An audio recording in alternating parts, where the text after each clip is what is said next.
प्रिय मित्रों, स्वागत है आपका एक और नई वीडियो में। इस कथा में भगवान शिव माता पार्वती से कहते हैं, जिस स्त्री में यह गुण पाए जाते हैं पार्वती, वह स्त्री लक्ष्मी के समान होती है और उस घर में कभी भी धन-धान्य की कमी नहीं रहती है। पार्वती, हर मनुष्य के लिए ऐसी स्त्री का अपने घर में होना एक सौभाग्य की बात है। प्रिय मित्रों, यहाँ माता पार्वती भगवान शिव से कहती है, हे प्रभु, आज के कलयुग में स्त्रियां अपने पतियों को छोड़कर अन्य पुरुषों के साथ मगन रहती है।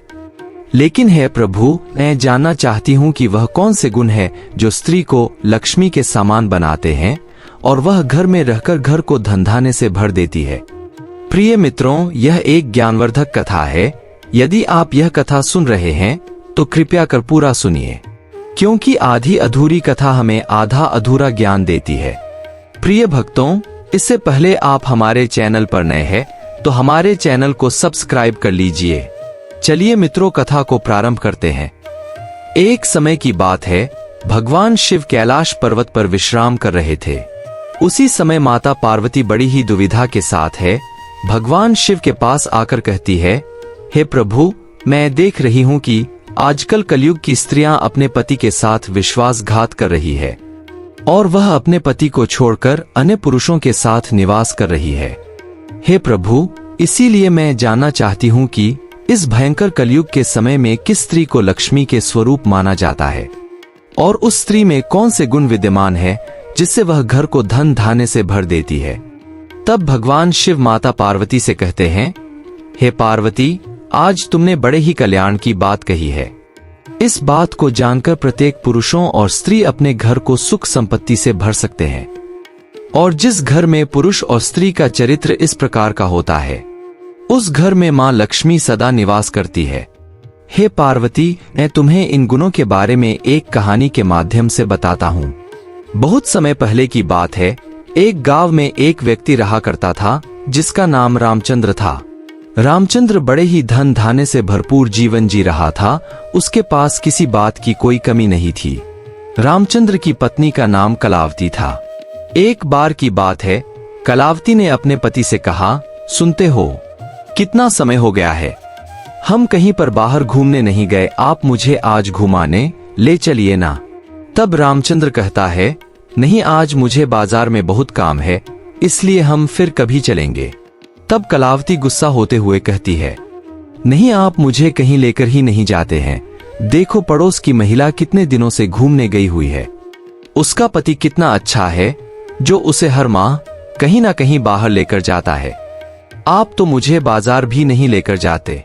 प्रिय मित्रों, तब भगवान शिव माता पार्वती से कहते हैं, ए पार्वती, इतनी सी बात को लेकर उन दोनों पति पत्नी में झगड़ा प्रारंभ हो गया और वह आपस में लड़ने लगे। पत्नी कहती कि आप मुझे कहीं ले चलिए ना, और पति कहता कि नहीं, मुझे बाजार में बहुत काम है। तुम्हें पता है अभी हम कहीं नहीं जा सकते, इसीलिए तुम मेरे साथ झगड़ा कर रही हो। तब कलावती ने अपने पति को गाली देते हुए कहा, क्या जी, आप जैसा पति तो भगवान किसी को भी ना दे। और रामचंद्र ने गुस्से में आकर अपनी पत्नी के गाल पर थप्पड़ मार दिया। जब कलावती के गाल पर थप्पड़ लगा तो हे पार्वती, कलावती अत्यधिक क्रोध में आ गई और उसने गुस्से में अपने पति को बहुत गंदी गंदी गालियां दी और वह अपने पति को उल्टे सीधे शब्द कहने लगी। और जब कलावती का इतने से मन नहीं भरा तो वह पति के माता पिता अर्थात अपने सास ससुर को भी वह गालियां देने लगी। हे पार्वती, कलावती के दो छोटे छोटे बच्चे थे और जिसमें एक लड़का और एक लड़की थी। कलावती ने अपने दोनों बच्चों का हाथ पकड़ा और कहने लगी, अब मैं तुम्हारे घर कभी नहीं आऊंगी, मैं जा रही हूं अपने घर। और कलावती जोर से चिल्लाते हुए कहती है, मैं अपने पीहर जा रही हूं, अपने माता पिता के पास, अब मैं वहीं रहूंगी। और कलावती रात में अपने बच्चों को लेकर अपने पीहर की ओर चल देती है। तब भगवान शिव माता पार्वती से कहते हैं, ए पार्वती, कलावती अपने दोनों छोटे बच्चों को लेकर रात के समय ही घर से अपने पीहर की ओर निकल पड़ती है। गांव से बाहर निकलते ही काफी रात हो चुकी थी। आगे घना जंगल था। जब कलावती घने जंगल में प्रवेश करती है तो उसी स्थान पर एक ऋषि का आश्रम था। वह रात के समय भी अपने आश्रम में जाग रहे थे और अपने आश्रम में एक स्थान पर बैठकर शिष्यों से कुछ कह रहे थे। ऋषि ने देखा कि इतनी रात्रि में एक स्त्री अपने 2 छोटे बच्चों के साथ जंगल की तरफ जा रही है। यह देखकर ऋषि को बड़ा ही आश्चर्य हुआ, क्योंकि वह जंगल की ओर जा रही थी। वह स्थान अत्यधिक भयंकर था और रात के समय कोई भी व्यक्ति उसे भयानक जंगल में नहीं जाता था, क्योंकि वहां मांसाहारी जानवर रहा करते थे। ऋषि ने सोचा कि मुझे स्त्री को रोककर उनसे कारण पूछना चाहिए कि वह इतनी रात को इस जंगल में क्या कर रही है और कहां जा रही है। हे पार्वती, फिर ऋषि ने सोचा कि अगर हम इस समय इस स्त्री को रोकते हैं तो कहीं यह स्त्री हमारे बारे में कुछ गलत ना सोच ले कि हम एक सन्यासी ऋषि होकर एक पराई स्त्री के बारे में सोच रहे हैं। हे पार्वती, दूसरी तरफ कलावती तो अपने क्रोध में आकर जंगली की ओर चली जा रही थी। उसे यह भी ध्यान नहीं था कि उसके पास उसके 2 छोटे छोटे बच्चे हैं। फिर ऋषि के एक शिष्य ने कहा, हे रिसीवर, यह कौन स्त्री है जो इतनी रात्रि को जंगल की तरफ जा रही है? क्या इनकी मति भ्रष्ट हो गई है जो अपने 2 छोटे बच्चों को लेकर इतनी रात को इस भयानक जंगल में जा रही है? शिष्य के कहने पर ऋषि ने विचार किया कि अगर यह जंगल में आगे बढ़ गई तो जंगली जानवर इसे शिकार बना सकते हैं, जो इस नारी के परिवार के सदस्यों के लिए नुकसानदायक हो सकता है। पर ऐसा कार्य करना उनके बच्चों के लिए भी खतरनाक हो सकता है। ऋषि ने सोचा कि आज यदि मैंने इसे नहीं रोका तो ईश्वर भी मुझे कभी क्षमा नहीं करेगा। यदि इन्हें जंगल में कुछ हो गया तो इनकी हानि का कारण मुझे ही झेलना पड़ेगा। इसीलिए मैं इन्हें इस खतरनाक जंगल में नहीं जाने दूंगा। और इतना सोचकर ऋषि अपने शिष्य से कहता है, हे शिष्य, तुम जाओ और स्त्री को यहाँ आश्रम में बुलाकर ले आओ। हे पार्वती, गुरु के कहने पर शिष्य भागता हुआ गया और कलावती को आश्रम में ले आया। आश्रम में आते ही ऋषि ने कलावती से कहा, ए पुत्री, तुम रात्रि में इस भयानक जंगल की ओर क्यों जा रही हो? क्या तुम्हें नहीं पता है कि इस जंगल में मांसाहारी जानवर रहते हैं जो तुम्हें और तुम्हारे बच्चों को नुकसान पहुंचा सकते हैं? यदि तुम्हारे बच्चों को कुछ हो गया तो तुम किस प्रकार जीवित रहोगी? और यदि तुम्हें कुछ हो गया तो तुम्हारे बच्चों का क्या होगा? क्या कभी तुमने इस बारे में विचार किया है? तब कलावती ने रोते हुए ऋषि से कहा, हे रिसीवर, मेरे पति ने आज मुझ पर हाथ उठाया है। उन्होंने आज मेरे गाल पर थप्पड़ मारा है।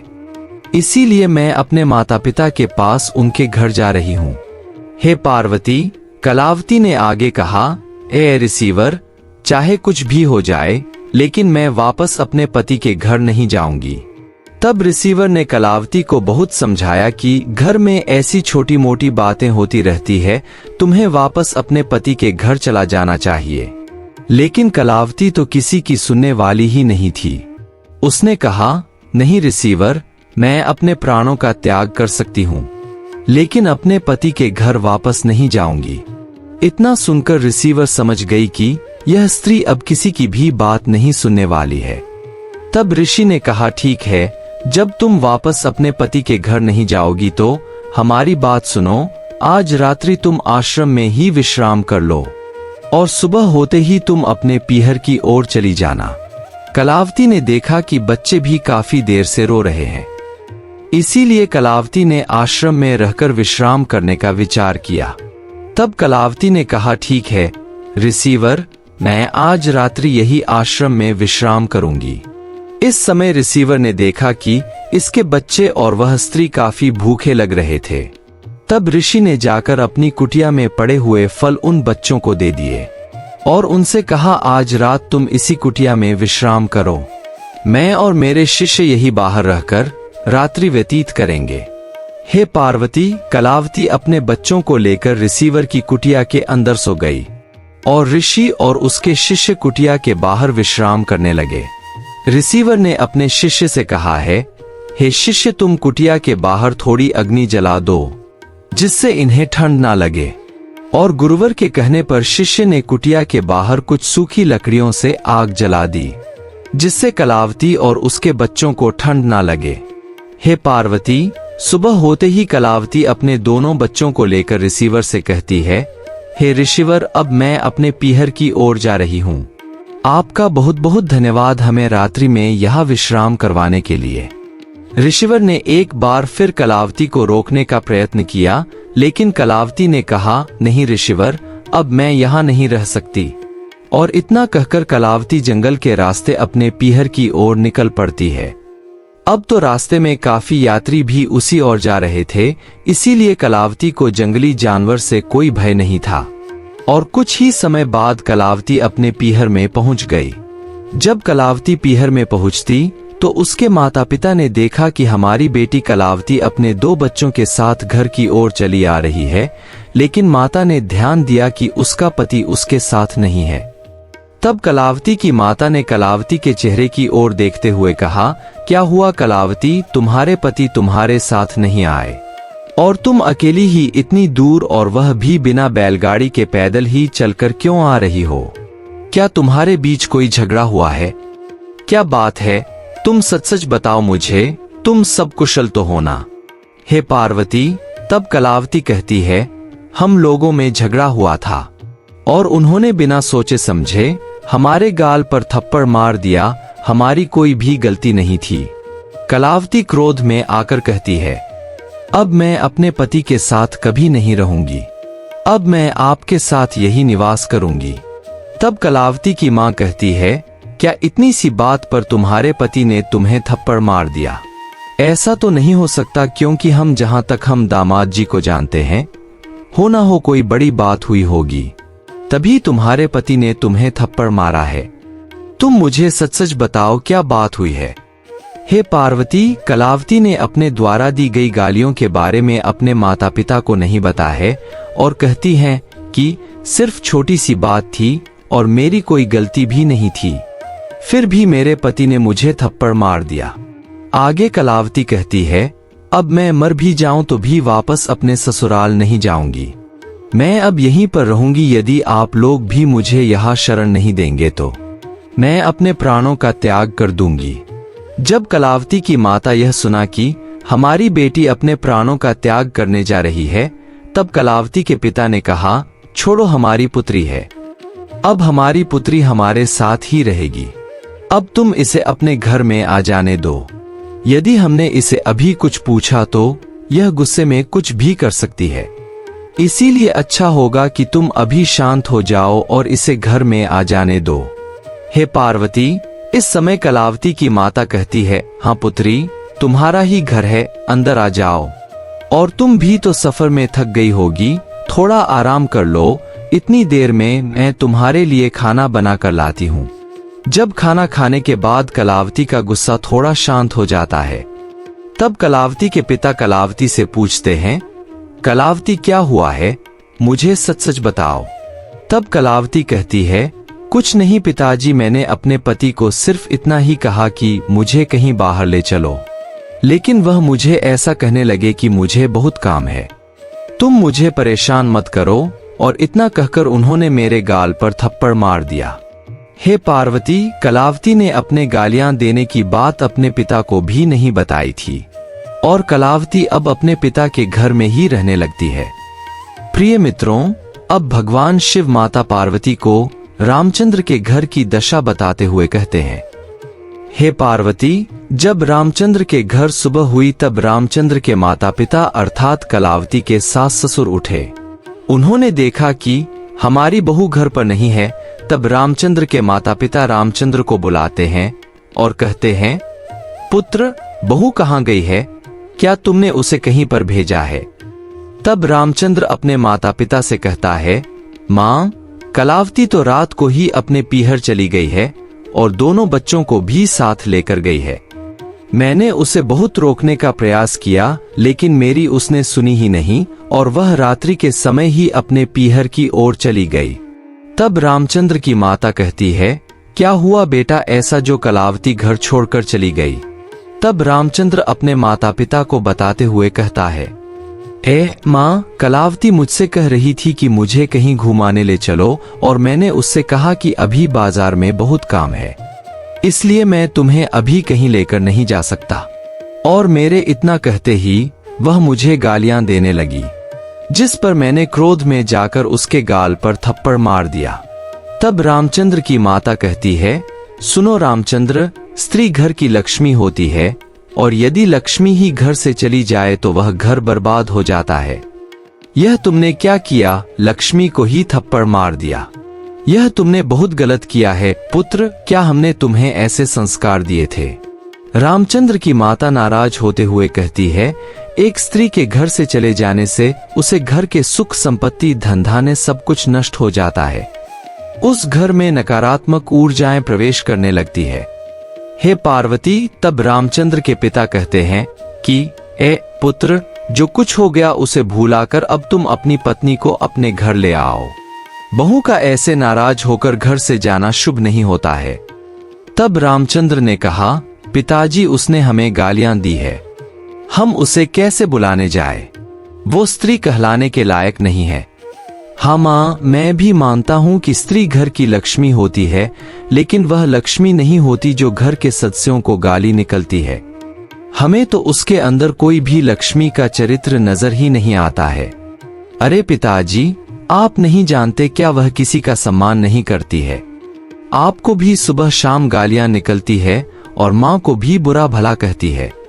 जो स्त्री अपने घर वालों का सम्मान नहीं करती है, उन्हें अपना नहीं मानती है, घर वालों को बुरा भला कहती है, उन्हें गालियां निकलती है, वह स्त्री कभी किसी की पत्नी नहीं बन सकती। पत्नी का कर्तव्य होता है कि वह अपने पति की सेवा करें, अपने पति की हर इच्छा को पूर्ण करें और घर में सुख शांति बनाए रखें। लेकिन कलावती में तो ऐसा कोई भी गुण विद्यमान ही नहीं है। वह तो कुछ जानती भी नहीं है, उसे तो केवल गालियां निकलना आता है। तब रामचंद्र अपनी माता की ओर देखकर कहता है, क्या माँ, आपको भी नहीं पता है कि कुछ दिन पहले हमारे घर एक ब्राह्मण आया था और ब्राह्मण कितनी देर तक हमारे द्वार पर भिक्षा मांगता रहा, लेकिन कलावती ने घर का दरवाजा नहीं खोला और कहती रही कि घर में कोई नहीं है, चले जाओ यहाँ से। कलावती ने उस ब्राह्मण को एक रोटी तक नहीं दी। क्या ऐसी नारी घर की लक्ष्मी बनने के लायक है? संसार में सबसे दरिद्र एक भिखारी तो होता है माँ। यदि जो मनुष्य भिखारी की भी इच्छा को पूर्ण नहीं कर सकता तो उसका मनुष्य जीवन व्यर्थ है। हे पार्वती, तब रामचंद्र की माँ रामचंद्र से कहती है, मैं मानती हूँ कि तुम्हारी पत्नी में लक्ष्मी बनने के गुण नहीं है। वह किसी की भी सेवा नहीं करती है, अर्थात हमारे घर पर भिखारी भी आ जाए तब भी उसे खाली हाथ वापस लौटा देती है। मैं मानती हूँ कि तुम सत्य बोल रहे हो, लेकिन पति का धर्म बनता है कि वह अपनी पत्नी की हर बातों को माने और वह उसकी हर इच्छा को पूर्ण करे। पति का धर्म होता है कि यदि पत्नी गाली भी दे तो उन गालियों को भूलकर पत्नी को समझना चाहिए। यदि वह अपना पत्नी धर्म भूल जाए तो उसे अपना पत्नी धर्म याद दिलाना चाहिए और उसे समझना चाहिए कि गाली देना किसी को शोभा नहीं देता है। यदि कोई मनुष्य किसी अन्य मनुष्य को गाली देता है तब वह उसके पाप कर्मों को अपने पास लेकर अपने अच्छे कर्मों को उसके हाथों सौंप रहा है। एक पति का धर्म है कि यदि उसकी पत्नी किसी गलत रास्ते पर जाती है तो उसे गलत रास्ते पर जाने से रोकना चाहिए, ना कि उसे छोड़ देना चाहिए। तब रामचंद्र के पिता कहते हैं, पुत्र, तुम्हारा धर्म है कि तुम अपनी पत्नी को समझकर अपने घर ले आओ। यदि तुम अपनी पत्नी को समझते नहीं हो तो यह अधर्म है और तुमने उस पर हाथ उठाकर पाप किया है, इसलिए तुम उसके पास जाओ और क्षमा मांगो। हमारी बहू भी इतनी समझदार तो है कि वह तुम्हें उदास देखकर अवश्य ही तुम्हें क्षमा कर देगी। हे पार्वती, माता पिता के इतना समझाने पर रामचंद्र कहता है, ठीक है माँ, जैसा आपने कहा मैं वैसा ही करूंगा, लेकिन मुझे तो उसके अंदर लक्ष्मी का रूप नजर नहीं आता है। तब उसकी माँ कहती है, सुनो पुत्र, हर स्त्री के दो रूप होते हैं। हम जिस स्त्री में जिस रूप को देखते हैं हमें वही रूप नजर आता है।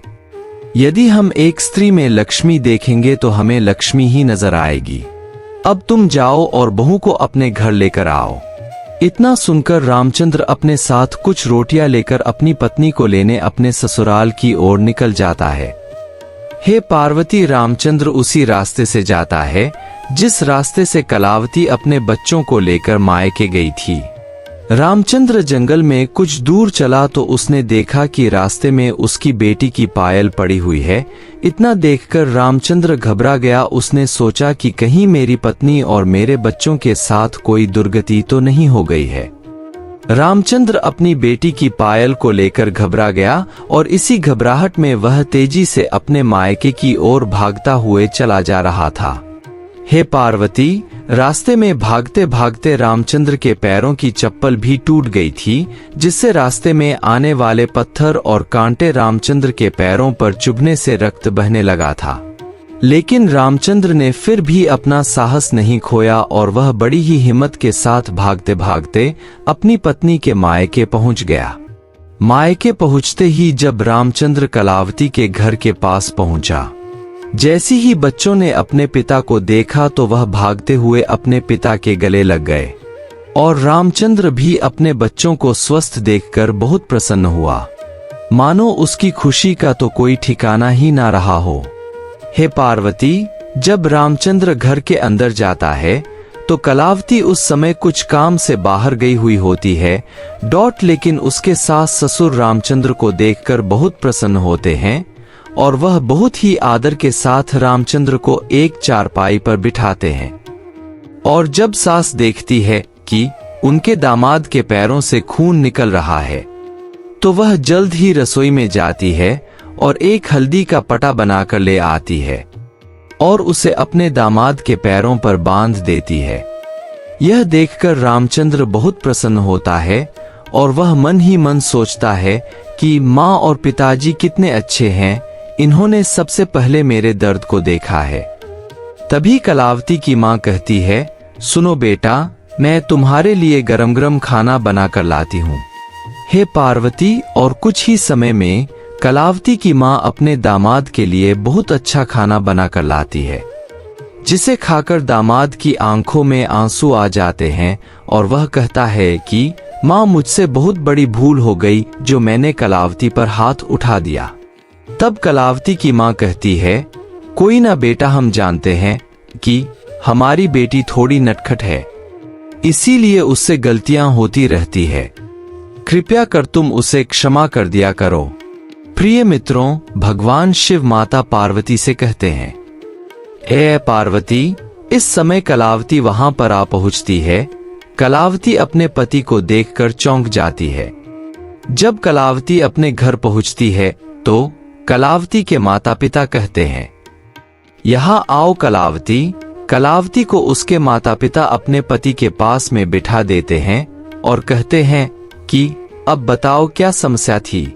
तब कलावती शर्मिंदा होते हुए कहती है, माँ, मैंने इन्हें कहा था कि मुझे कुछ समय के लिए बाहर घूमने ले चलो, लेकिन यह मेरी बात कभी सुनते ही नहीं है। यह हर समय अपने काम में लगे रहते हैं। तब कलावती की माँ कहती है, क्या तुमने और कुछ नहीं कहा था? तब कलावती अपने आंखों को झुकाते हुए कहती है, हाँ माँ, मैंने इन्हें गालियां दी और इनके माता पिता को भी अपमानित किया, लेकिन अब मैं इनके साथ घर नहीं जाऊंगी क्योंकि इन्होंने मुझे थप्पड़ मारा था। तब रामचंद्र कहता है, मुझे माफ कर दो, हमें इतनी थोड़ी सी बात को लेकर झगड़ा नहीं करना चाहिए था, लेकिन गलती तुम्हारी भी है। यदि तुम मुझे गाली नहीं देती तो मैं तुम्हें कभी भी थप्पड़ नहीं मारता। पिताजी, आप ही बताइए कि स्त्री घर की लक्ष्मी होती है और जब लक्ष्मी पति का सम्मान ना करे, उसे गालियां दे, उसके माता पिता को बुरा भला कहे, तो इसमें पति करे भी तो क्या करे। हे पार्वती, जब माता अपनी पुत्री की यह हरकतें सुनती है तो कहती है कि बेटी, तुमने हमसे झूठ बोला और अपने पति को गालियां दी है। बेटी, हमने तुम्हें ऐसे संस्कार तो नहीं दिए थे। ए बेटी, तुमने अपने बच्चों की भी परवाह नहीं की। बिना बाप के साए के यह बच्चे किस प्रकार इस संसार से अपनी आंखें मिला पाएंगे। तुमने हमें सारी अपने पति की गलतियां बताई थी। तुमने हमसे यह क्यों नहीं कहा कि तुमने पहले इन्हें गालियां निकाली थी, फिर इन्होंने तुम पर हाथ उठाया, और घर में तो ऐसी छोटी मोटी बातें होती ही रहती है। तुम इतनी रात में भी अपने घर से निकलकर जंगल के रास्ते होती हुई यहाँ मायके तक आ गई। यदि तुम्हें रास्ते में कुछ हो जाता तो हमारा क्या होता? तुम्हारे पति का क्या होता है, तुम्हारे बच्चों का क्या होता है। तब पिता अपनी पुत्री से कहता है, हे बेटी, तुम अज्ञानी हो और एक दिन यह अज्ञान ही तुम्हें ले डूबेगा। इसमें हमारा कुछ नहीं जाएगा। मेरा धर्म था कि मैं तुम्हारा विवाह कर तुम्हें इस घर से विदा कर दूं, सो मैंने कर दिया। अब तुम्हारा धर्म बनता है कि उस घर को तुम अपने घर के समान समझो और अपने पति के माता पिता को अपने माता पिता के समान ही मानो। हे पार्वती, तब कलावती का पिता दुखी होते हुए कहता है, हे पुत्री, जरा तुम विचार करो, हमारा जीवन कितना और बाकी है। हम तो बूढ़े हो चुके हैं और हमारे जाने के बाद तुम्हारा कौन ध्यान रखेगा। तुम्हारी भाभी और तुम्हारा भाई तो तुम्हें अपमानित करेंगे, फिर तुम्हारा साथ कौन देगा।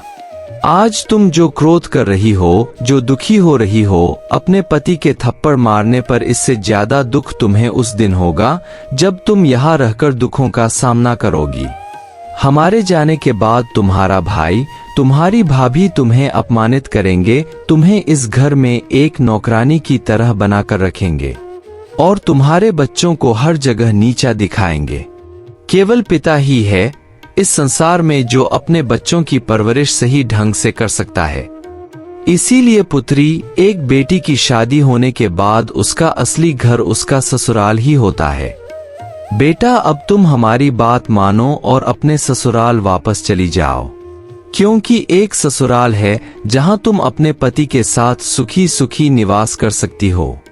प्रिय मित्रों, भगवान शिव माता पार्वती से कहते हैं, ए पार्वती, इस प्रकार माता पिता के द्वारा समझाने से कलावती समझ जाती है कि उसका असली घर परिवार ससुराल ही है और उसका सच्चा साथी उसका पति ही है। फिर कलावती अपने माता पिता से क्षमा मांगने लगती है और कहती है, मुझे क्षमा कर दीजिए। तब कलावती की मां कहती है, हमसे क्षमा मत मांगो पुत्री, तुम्हारे पति से मांगो। तुमने उन्हें कितनी गालियां दी है, कितना उनका अपमान दिया है, लेकिन फिर भी वह तुम्हें आज लेने आए हैं। तब कलावती अपने पति से क्षमा मांगती है और कहती है, मुझे क्षमा कर दीजिए, मैंने आपको कितना गलत कहा, लेकिन फिर भी आप मेरे लिए यहाँ पर आए। तब कलावती का पति आंखों में आंसू लेते हुए कहता है, मुझे भी क्षमा कर दो कलावती, मैंने क्रोध में आकर तुम पर हाथ उठा दिया, मुझे ऐसा नहीं करना चाहिए था। एक नारी पर हाथ उठाना शास्त्रों में बहुत बड़ा पाप माना गया है और केवल दुष्ट व्यक्ति ही नारी पर अपनी शक्ति का उपयोग करता है। प्रिय मित्र, भगवान शिव माता पार्वती से कहते हैं, ए पार्वती, इसी प्रकार अंत में कलावती और रामचंद्र के जीवन में सब कुछ सही हो जाता है। अब कलावती के माता पिता भी कलावती को विदा करते समय अनेक प्रकार की वस्तुएं देते हुए कहते हैं कि हे पुत्री, तुम यह कभी मत भूलना कि हम हमेशा तुम्हारे साथ रहेंगे, लेकिन तुम्हें अपने पति के बारे में कभी ऐसी बात नहीं करनी है जिससे तुम्हारे पति का अपमान हो।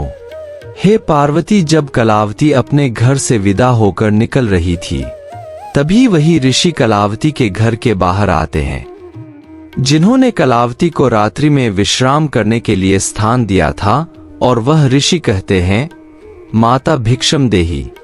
कलावती इस समय उन ऋषि को देखकर पहचान जाती है कि यह वही ऋषि है जिसने रात्रि के समय उसे शरण प्रदान की थी। कलावती भागती हुई अपने घर के अंदर जाती है और घर से कुछ अनाज लेकर रिसीवर की झोली में डाल देती है। रिसीवर उसे आशीर्वाद देते हुए कहते हैं, सदा सुहागन रहो, सदा सुखी रहो। तब ऋषि कलावती से कहते हैं, हे पुत्री, तुम अब अपने ससुराल जा रही हो, इसलिए मैं तुम्हें कुछ बातें बताना चाहता हूँ। यदि तुम इन बातों को अपने जीवन में धारण करोगी तो तुम्हें ससुराल में हमेशा इज्जत और सम्मान की दृष्टि से देखा जाएगा और तुम्हारा पति भी तुम्हें लक्ष्मी का स्वरूप मानेगा। इन बातों को बड़े ही ध्यान से सुनो पुत्री। हे पार्वती, इस समय घर के सभी लोग ऋषि की बातों को ध्यान से सुनते हैं, इसीलिए है पार्वती, तुम भी इन बातों को ध्यान से सुनो। रिसीवर कहते हैं, हे पुत्री, गरुड़ पुराण के अनुसार महिलाओं में यह गुण अवश्य होना चाहिए कि उन्हें किस प्रकार घर चलाना है। यदि महिला अपनी जिम्मेदारी समझे और सब कुछ व्यवस्थित तरीके से चलाए तो उस घर में लक्ष्मी का वास होता है। ऐसे गुण वाली महिलाएं घर को स्वर्ग बना देती हैं। जो महिलाएं नियमित रूप से पूजा पाठ करती हैं और भगवान के श्री चरणों में भोग लगाती हैं, उन्हें घर के लिए शुभ माना जाता है। ऐसी महिलाओं के गुणों से प्रसन्न होकर मां लक्ष्मी घर में प्रवेश करती हैं और विराजमान होती हैं। जिस घर में महिला अपने पति के आदेश का पालन करती है, उस घर में भी हमेशा खुशहाली आती है। यदि पति की कुछ बातें गलत हैं, तो पत्नी बहस करने की बजाय उसे आराम से एहसास कराए कि वह गलत है, क्योंकि बहस करने से घर का माहौल खराब होता है। इसलिए शांति व प्यार से रहना चाहिए। जिस घर में महिलाएं धर्म का पालन करती हैं और उन्हें पति के लिए भाग्यशाली माना जाता है। जो महिला प्यार और मीठी बोली के साथ घर के सदस्यों से बात करती है, मां लक्ष्मी उससे हमेशा प्रसन्न रहती हैं। ऐसी महिलाएं अपने घर के लिए भाग्यवान साबित होती हैं और घर में कभी पैसे की कमी नहीं होती। पुत्री, क्या तुम समझ गई कि तुम्हें क्या करना है? तब कलावती अपने सर को झुकाकर कहती है, हाँ ऋषिवर, मैं समझ गई कि एक स्त्री किस प्रकार अपने घर की लक्ष्मी बन सकती है। हे पार्वती, इसी प्रकार सब लोग खुशी खुशी अपने घर की ओर चले गए। क्या तुम्हें समझ में आ गया कि एक स्त्री किस प्रकार अपने घर की लक्ष्मी बन सकती है? प्रिय भक्तों, तब मां पार्वती मुस्कुराते हुए कहती है, हाँ प्रभु, अब मैं सब कुछ समझ गई हूँ कि एक नारी को क्या करना चाहिए और क्या नहीं। प्रिय भक्तों, यदि आपको यह ज्ञानवर्धक कहानी अच्छी लगी हो तो हमारे चैनल को सब्सक्राइब कर कमेंट में हर हर महादेव लिख दीजिए। भक्तों, प्रिय भक्तों, आपसे एक निवेदन है कि आप इस ज्ञानवर्धक कथा को अपने प्रियजनों में अवश्य शेयर करें, क्योंकि आपके एक शेयर करने से हमें नई नई ज्ञानवर्धक कहानियां बनाने की प्रेरणा मिलती है। कथा देखने के लिए धन्यवाद मित्रों। मिलते हैं एक और नई रोचक कथा के साथ।